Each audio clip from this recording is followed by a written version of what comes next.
AITA for telling my ex's sterile affair partner to have her own daughter if she wants to share cheerleading with one. I, 40F, and the mother of two amazing kids, a 10-year-old daughter and a 7-year-old son. Their father, my ex-husband, 44M, cheated on me years ago with Jen, 42F, who is now his wife. The affair shattered our family, and while I've done my best to move on for the sake of my kids, Jen continues to make things difficult. To start from the beginning, my ex and I were married for several years, and for the most part, I thought we had a good relationship. We had our kids, and we're building a life together. Sure, he traveled a lot for work, but I thought we were a team.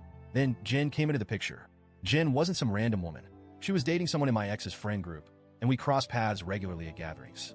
Over time, she made an effort to get to know me, small talk at parties, following me on social media, even texting me occasionally about things like recipes or parenting tips. I thought she was just being friendly.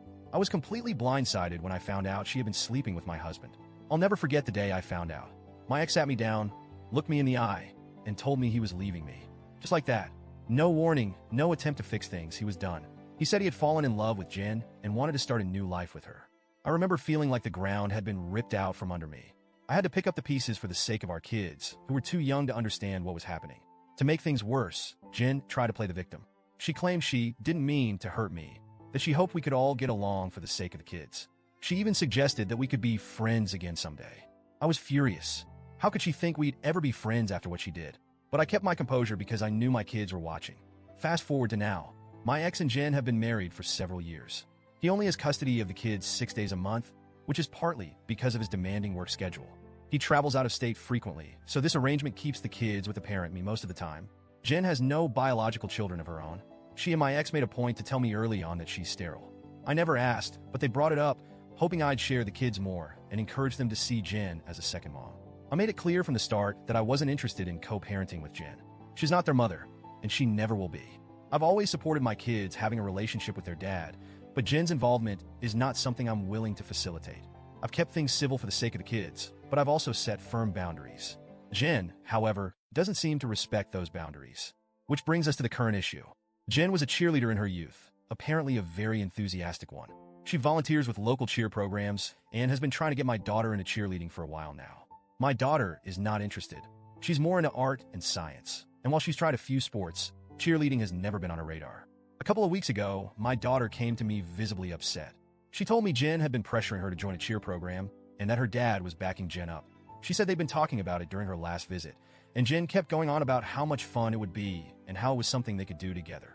My daughter told them she didn't want to, but they wouldn't let it go. She asked me to step in and help. As part of our custody agreement, decisions about extracurricular activities need to be agreed upon by both parents. So, I reached out to my ex through the parenting app we use and told him our daughter would not be joining cheerleading unless she wanted to. I emphasized that she'd already expressed her lack of interest and that they needed to respect her wishes. Instead of responding on the app like he's supposed to, he sent me a series of angry texts. He accused me of ruining things, said I was being unreasonable, and called me a bunch of names I won't repeat here. Then Jen got involved. She tried calling me, but I didn't answer.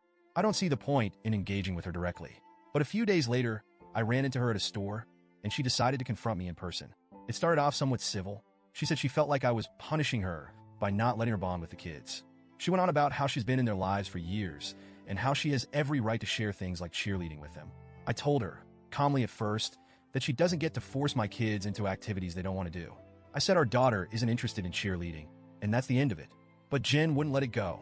She followed me around the store, practically pleading with me to understand her perspective. She started crying and said it's her dream to share cheerleading with a daughter. She said it hurts so much that she'll never have a child of her own to share those experiences with. I'd had enough. I turned to her and said, if you want to share cheer with a daughter, then go have one of your own. Leave mine alone. She stopped dead in her tracks, and I walked away. She didn't follow me after that, but the fallout was immediate. My ex called me later that day, furious. He said I was cruel to say that to Jen, knowing she can't have children. He demanded I apologize, but I refused. I told him Jen needs to respect our daughter's wishes and stop trying to insert herself into places she doesn't belong. Now I'm wondering if I went too far. On one hand, I feel justified in standing up for my daughter.